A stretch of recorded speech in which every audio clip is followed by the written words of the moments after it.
Get ready for an insightful episode on sales transformation and the importance of lifelong learning. Host Colin Mitchell interviews sales expert Mark Cox, who shares his journey from a fixed mindset to a growth mindset. So sit back, relax, and get ready to elevate your sales techniques with this thought-provoking episode. Let's dive in. Colin, take it away.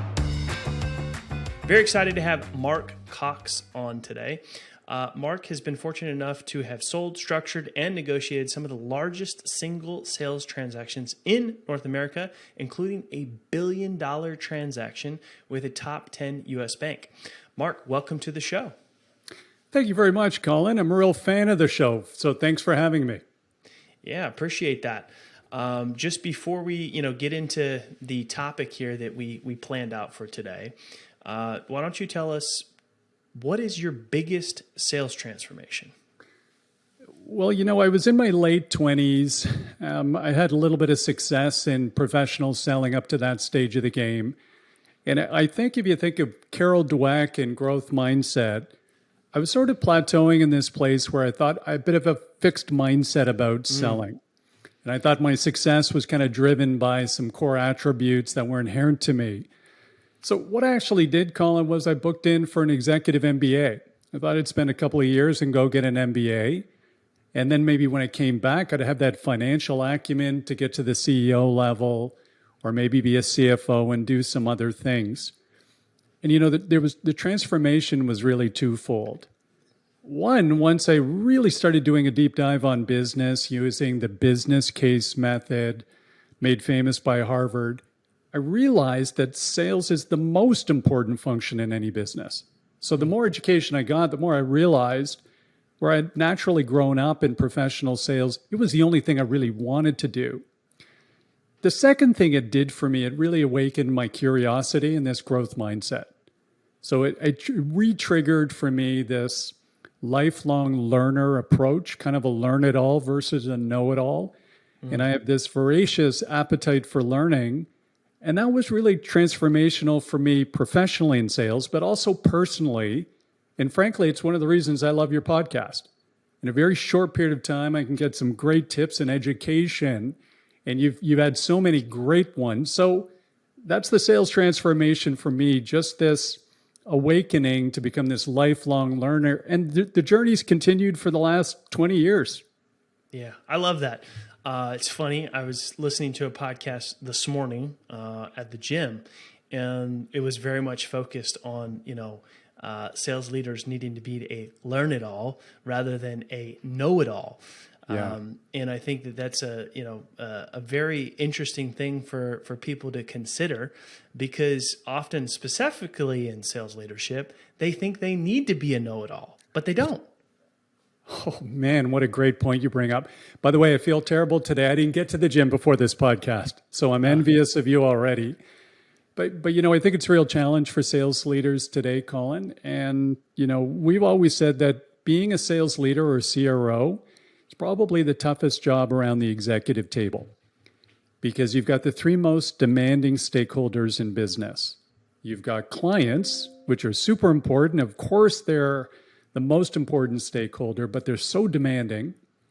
I've got my sales team, which takes a lot of attention and care and feeding. And then on top of that, I'm reporting into the executive team or a board. And I'm the only one around that table as the CRO whose scorecard is public domain. Everybody knows the scorecard. I don't know the scorecard of my teammates, the head of IT, the head of product, the head of marketing. It's not quite so obvious what their scorecard is. So it's a really tough job. But for some reason, most sales leaders today feel like they have to go it alone. Sales is a performance art, like being a professional hockey player. Professional hockey players have 9 coaches.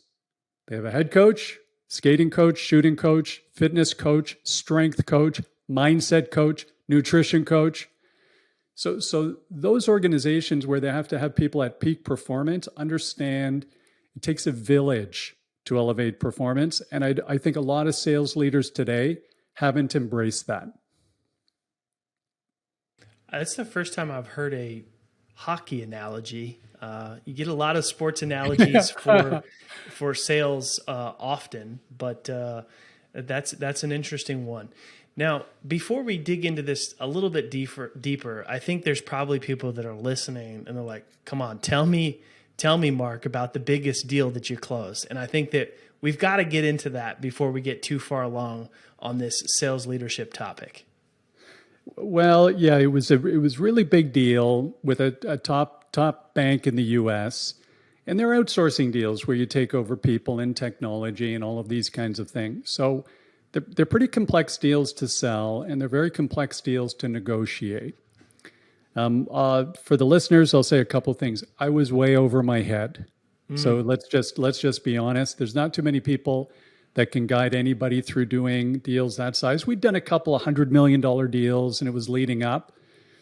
And the second thing was I was negotiating with professional negotiators. So the client had actually engaged professional negotiators, and I certainly was not a professional negotiator at that point in time. So there was this constant feeling of being overwhelmed, to be honest with you, Colin. I had a great team working and all of those kinds of good things. One of the things that was critical to the success of that deal, though, was aligning with the client on the business case and the financial metrics of the deal. And I think this is a real gap in professional selling today where we're pitching products, but we don't really understand the impact or the value of that offering on the client, and we're not collaborating with them to understand that. There's no chance of negotiating a deal of this size unless both parties had really aligned on, okay, we understand the value offering of the transaction, and we're both agreed on it. We're both working off the same spreadsheet. And then you get into an arm wrestle about who gets what percentage of the value. But you have to be on this baseline of what's the impact. And for the listeners today, I'd have you think of all the deals you're working right now. Do you and the client actually align on the financial impact or the return on investment of this opportunity? Because if you don't, then first of all, you're just going to get negotiated down on price. And secondly, you probably won't even get a deal done in this economy. So working with them to understand the real financial impact is a critical one. And then the second one is, hey, we're all outside our comfort zone at some point in time. And Colin, I was so far outside of my comfort zone for a year and a half, it wasn't even funny. Now, I'm curious, how long was just the, time-wise, just the negotiation piece with a deal that size? It's about 9 months, 9 to 10 months. Just on negotiation. Yeah. I mean, some people, their entire sales cycle is less than that, right? But a deal this size, I mean, I think that I'm just curious, how do you have any sort of framework that you followed in order to help them measure that financial impact? Oh, absolutely. So again, this comes back to really deal strategy, something I think is critically important.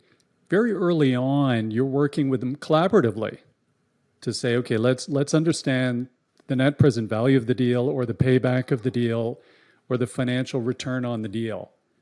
And so the clients we're all selling to today, they have processes in place to say they've got to see certain paybacks for the investments, depending upon what area of the business you work with. And if we're earning the right by adding value and insight and all of those kinds of things and collaborating with them, we should all be working off the same spreadsheet, meaning saying, hey, how would you cost justify, moving forward with this? Let's take a look and let's work on that together.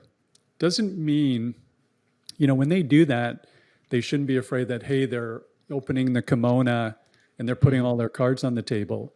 It's just clarifying what the value is going to be.